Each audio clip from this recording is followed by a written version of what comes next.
ដាក់ណាទៅពេលនេះដាក់ណាទៅពូនេះប្រហែលដាក់ណាដាក់លើតុណាដាក់ណានេះ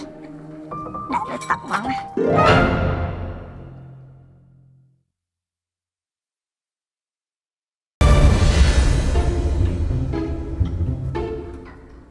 ហើយដាក់ណាទៅ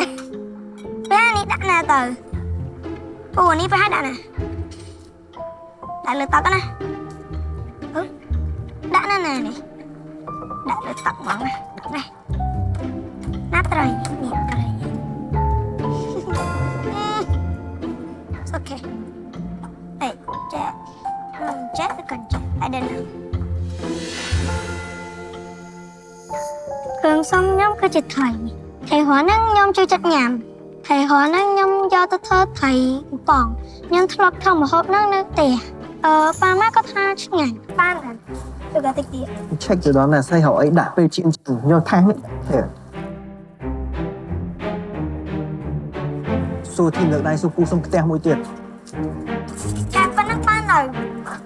ហើយ check មើលខ្លួនឯងដាក់ត្រីលើនោះដាក់តបឲ្យវាស្ទុកខ្លាញ់តក់ខ្លាញ់ចេញដល់ដាក់ជុំមាត់ថប់ពីខឲ្យវាឲ្យបៀមខ្លាញ់